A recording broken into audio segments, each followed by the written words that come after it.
안녕하세요, 여러분. 기능의학 전문의 김민지입니다.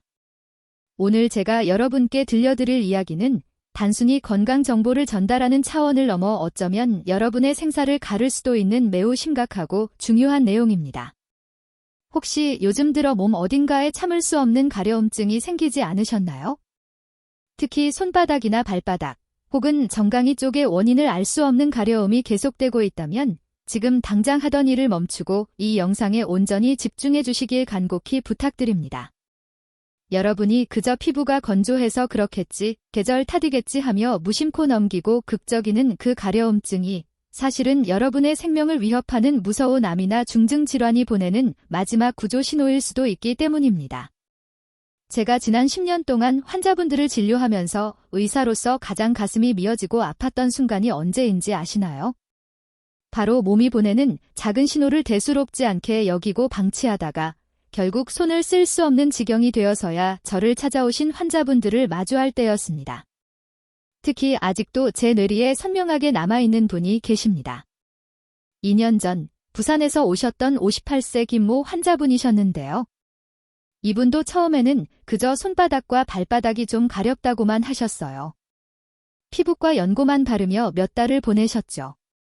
하지만 불과 얼마 지나지 않아 심한 황달 증세로 병원을 찾았을 땐 이미 간암이 상당히 진행된 상태였습니다. 그때 그 환자분께서 떨리는 목소리로 저에게 하셨던 말씀이 지금도 귓가에 생생합니다. 원장님, 처음엔 정말 그냥 벌레 물린 것처럼 가렵기만 해서 긁기만 했는데 제 몸속에 이런 큰 병이 숨어있을 줄은 꿈에도 몰랐습니다. 오늘 저는 여러분께 단순한 피부 트러블이 아니라 생명을 위협하는 질병이 보내는 3가지 경고 신호에 대해 명확하게 말씀드리겠습니다. 이 내용은 여러분께 겁을 주려는 것이 절대 아닙니다. 이미 의학적으로 수많은 연구를 통해 검증된 사실이며 여러분 자신과 사랑하는 가족의 생명을 지킬 수 있는 생명줄과도 같은 정보입니다. 가려움증은 우리가 생각하는 것보다 훨씬 더 정교하고 복잡한 신체의 신호 체계입니다. 단순히 피부 표면의 수분이 부족해서 생기는 것이 아니라 우리 몸속 깊은 장기에서 일어나는 치명적인 변화를 뇌로 전달하는 신경계의 비상벨이라고 할 수 있습니다. 특히 원인을 특정할 수 없는 만성적인 가려움증은 간, 담도, 그리고 혈액 관련 질환이 시작되었다는 초기 신호일 가능성이 매우 높습니다. 실제로 2019년 권위 있는 영국 의학저널 BMJ에 발표된 대규모 연구 결과에 따르면 원인 불명의 만성 가려움증을 가진 환자들은 일반인에 비해 특정암 발생률이 무려 2배에서 최대 5배까지 높게 나타났다고 보고되었습니다. 그렇다면 우리 몸의 어떤 부위가 가려울 때 특히 긴장하고 의심해봐야 할까요? 지금부터 그 위험한 신호들을 하나씩 짚어드리겠습니다. 첫 번째로 여러분이 절대 놓쳐선 안 될 위험 부위는 바로 손바닥과 발바닥입니다. 손바닥과 발바닥이 동시에 가렵다는 증상은 의학적으로 매우 심각하고 중요한 의미를 가집니다. 이는 바로 담즙 정체라고 하는 위급 상황에서 나타나는 대표적인 증상이기 때문입니다. 담즙 정체란 무엇일까요? 우리 간에서 해독 작용을 거쳐 만들어진 담즙이 담도를 통해 십이지장으로 제대로 흘러나가지 못하고 배출구가 막혀 몸 안에 역류하여 쌓이는 상황을 말합니다. 이때 담즙산이라는 물질이 혈액 속에 과도하게 축적되면서 온몸을 돌다가 말초 신경을 자극해 극심한 가려움증을 일으키게 됩니다. 우리 몸에서 신경 분포가 가장 예민하고 밀집되어 있는 곳이 어디일까요? 바로 손끝과 발끝입니다. 그렇기 때문에 간이나 담도에 종양이나 염증 같은 심각한 문제가 생기면 다른 부위보다 가장 먼저 손바닥과 발바닥에서 참을 수 없는 가려움이 시작되는 것입니다. 만약 손발 가려움증과 함께 다음과 같은 증상들이 동반된다면 상황은 더욱 심각합니다. 우측 갈비뼈 아래쪽이 묵직하게 아프거나 소변 색깔이 진한 갈색이나 콜라색으로 변하는 것, 그리고 눈의 흰자위가 노랗게 변하는 황달 증상, 자고 일어나도 해소되지 않는 만성 피로감 등입니다. 이런 증상들이 가려움증과 함께 나타난다면 고민할 시간조차 없습니다. 반드시 병원을 찾아간 기능 검사를 받으셔야 합니다. 혈액 검사를 통해 간 수치를 확인하고 복부 초음파 검사를 통해 간과 담도의 상태를 직접 눈으로 확인하는 것이 필수적입니다. 두 번째로 주의 깊게 관찰해야 할 부위는 등, 그 중에서도 특히 적게와 날개뼈 사이입니다. 피부 질환도 아닌데 등이 왜 가렵지? 라고 생각하실 수 있습니다. 하지만 등 부위의 가려움증은 폐나 심장, 그리고 흉부 안쪽 깊숙한 곳의 병변과 밀접한 관련이 있을 수 있습니다. 이것은 우리 몸의 신비로운 신경 분포 구조 때문입니다.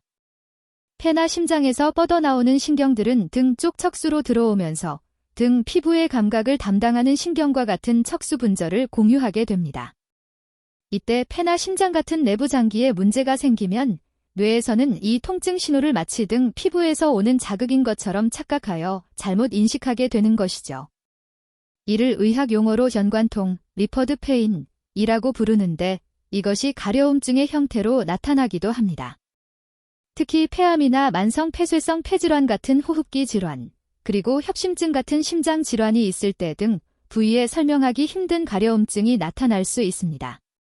이때는 가려움증의 패턴을 잘 관찰해 보셔야 합니다. 만약 운동을 하거나 계단을 오를 때 등이 미친 듯이 가려워진다면 심장 관련 문제를 의심해 볼 수 있습니다. 반대로 가만히 누워 있을 때나 잠자리에 들려고 하는 밤에 가려움증이 심해진다면 폐 관련 문제일 가능성이 높습니다. 또한 특정 시간대만 되면 가려움증이 악화되는 패턴이 있다면 이는 종양, 땀과 관련된 가능성도 심각하게 고려해야 합니다. 종양세포에서 분비되는 여러 가지 독성 물질들이 일정한 생체 리듬을 가지고 분비되면서 신경을 자극하기 때문입니다. 세 번째로 주의해야 할 부위는 정강이와 발목 주변, 즉 다리 아래쪽입니다. 다리 아래쪽이 유독 가렵다면 이는 신장, 콩팥, 기능 저하와 때려야 뗄 수 없는 관련이 있습니다. 신장은 우리 몸의 정수기 필터와 같습니다. 그런데 이 신장이 제대로 기능하지 못하면 소변으로 배출되어야 할 독소들이 걸러지지 못하고 혈액 속에 그대로 쌓이게 됩니다. 이를 교독증이라고 합니다. 혈액 속에 쌓인 이 독소들이 피부 밖으로 배출되려고 할 때 신경을 강하게 자극해서 가려움증을 일으키는데요. 특히 혈액순환이 상대적으로 느리고 중력의 영향을 많이 받는 다리 아래쪽에 이런 독소들이 더 많이 가라앉아 축적되기 때문에 가려움증이 주로 정강이나 발목 부위에서 집중적으로 나타나는 것입니다. 여기서 중요한 포인트가 있습니다. 양쪽 정강이와 발목이 모두 가렵다면 더욱 주의해야 합니다. 한쪽만 가려운 경우에는 단순히 그쪽 다리의 혈관이나 신경 문제일 수 있지만 양쪽이 동시에 가렵다는 건 전신적인 신장 기능 저하가 진행되고 있다는 강력한 증거이기 때문입니다. 다리 가려움증과 함께 나타날 수 있는 다른 위험 신호들도 체크해 보세요. 소변의 거품이 비누 거품처럼 많이 생기는 단백뇨 증상, 밤에 자다가 소변 때문에 자주 깨는 야간 빈뇨, 아침에 일어났을 때 다리나 얼굴이 퉁퉁 붓는 부종, 그리고 이유 없는 무기력감 등입니다. 이런 증상들이 함께 나타난다면 지체 없이 신장 기능 검사를 받으셔야 합니다. 혈액 검사를 통해 크레아티닌과 교소 질소 수치를 확인하고 소변 검사를 통해 신장이 얼마나 망가졌는지 확인하는 과정이 반드시 필요합니다. 지금까지 말씀드린 이 세 부위의 가려움증은 모두 우리 몸이 죽기 살기로 보내는 중요한 경고 신호입니다. 하지만 무작정 병원에 갈 수는 없겠죠? 여기서 가장 중요한 것은 언제 병원에 가야 하는지 정확한 기준을 아는 것입니다. 의학적으로 333법칙이라는 것이 있습니다. 같은 부위의 가려움증이 3주 이상 지속된다면 그때는 더 이상 미루지 말고 반드시 병원에서 정밀 진단을 받아야 한다는 원칙입니다. 3주라는 시간은 단순한 피부 트러블이나 일시적인 알레르기 반응이라면 자연스럽게 회복되고도 남을 충분한 시간입니다. 하지만 이 3주라는 마지노선을 넘어서도 가려움증이 계속된다면 특히 앞서 말씀드린 손발, 등, 정강이 중 어느 한 곳이라도 해당된다면 즉시 검사를 받으셔야 합니다. 그렇다면 병원에 가서 어떤 검사들을 받아야 할까요? 기본적으로는 혈액 검사, 소변 검사, 그리고 복부 초음파 검사, 이 3종 세트를 받으시는 것이 가장 좋습니다. 혈액 검사로는 간 기능, 신장 기능, 그리고 혈액암 여부를 확인할 수 있고 소변 검사로는 신장의 여과 기능 이상을, 복부 초음파로는 장기의 구조적인 혹이나 암덩어리를 눈으로 확인할 수 있습니다. 그리고 병원에 가실 때 꼭 준비하셔야 할 것이 있습니다. 바로 가려움 일기를 작성하는 것입니다. 언제부터 가려움이 시작되었는지, 하루 중 언제가 가장 심한지, 어떤 음식을 먹거나 어떤 활동을 할 때 악화되는지 등을 꼼꼼하게 기록해 두시기 바랍니다. 이런 기록은 의사가 오진 없이 정확한 진단을 내리는데 결정적인 단서가 됩니다. 또한 환자 본인도 나만의 가려움 패턴을 파악하여 조기 진단에 큰 도움을 받을 수 있습니다.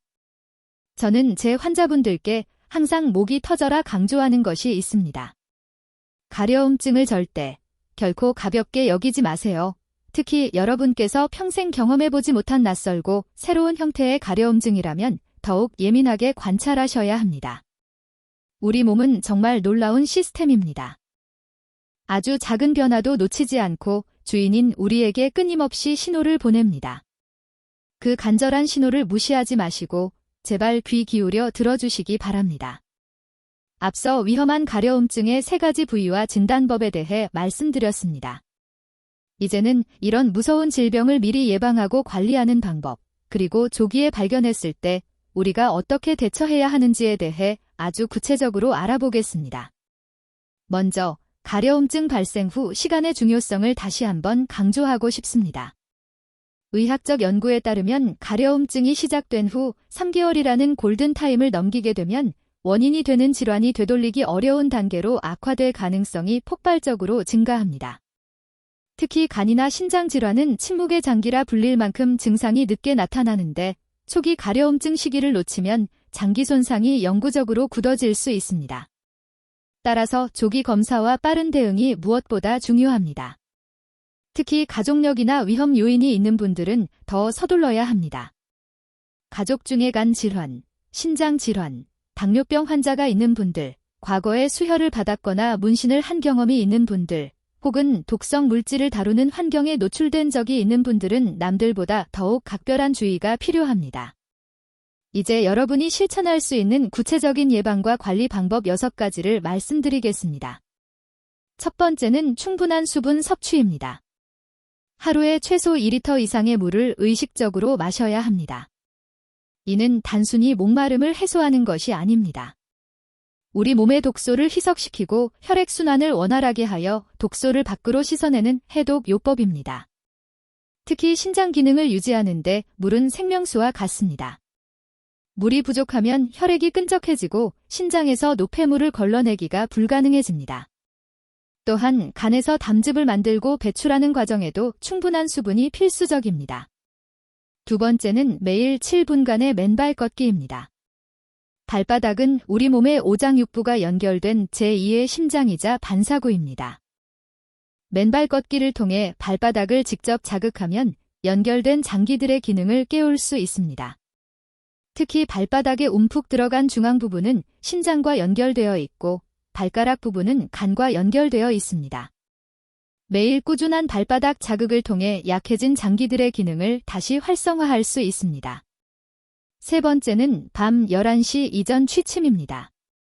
우리 가는 밤 11시부터 새벽 3시 사이에 가장 활발하게 해독 작용과 재생 작용을 합니다. 이 시간에 깨어있거나 잠들지 못하면 간은 해독할 기회를 잃게 되고 결국 독소가 몸에 차곡차곡 쌓여 가려움증을 유발하게 됩니다.